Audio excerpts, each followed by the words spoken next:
नमस्कार, मी किरण Palkar. Crime diary news चॅनलमध्ये आपले स्वागत आहे. पाहूयात आजच्या ताज्या बातम्या. हातकणंगले तालुक्यातील जेके नगर तारदाळ परिसरात असलेल्या तुळजाभवानी अपार्टमेंटजवळ स्थानिक गुन्हे अन्वेषण शाखेने तब्बल 3 किलो 720 ग्रॅम विक्री करणाऱ्या जयवंत उर्फ बारक्या आनंदा गुरव वय वर्ष 32 राहणार जेके नगर तारदाळ याला ताब्यात घेऊन शहापूर पोलीस ठाण्यात गुन्हा दाखल केला आहे.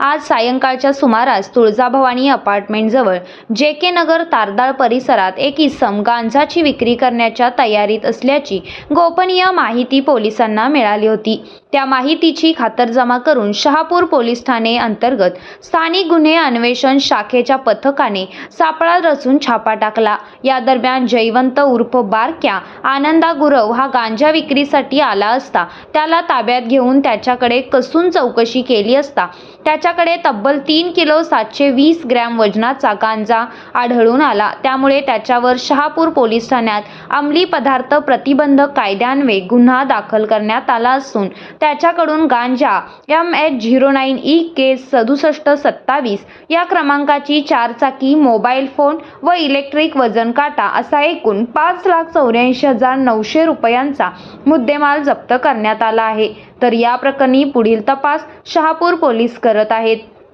ही कारवाई स्थानिक गुन्हे अन्वेषण शाखेचे सहाय्यक पोलीस निरीक्षक सागर वाघ यांच्या मार्गदर्शनाखाली पोलीस उपनिरीक्षक शेष पांडुरंग मोरे, पोलीस कॉन्स्टेबल रामचंद्र शामराव कोळी, रुपेश रजनीकांत माने, विनोद किशोर कांबळे व सुरेश शंकर पाटील यांच्या पथकाने केली. या कारवाईमुळे परिसरात अंमली पदार्थ विक्री करणाऱ्यांमध्ये खळबळ उडाली असून पोलीस पुढील तपास करत आहेत.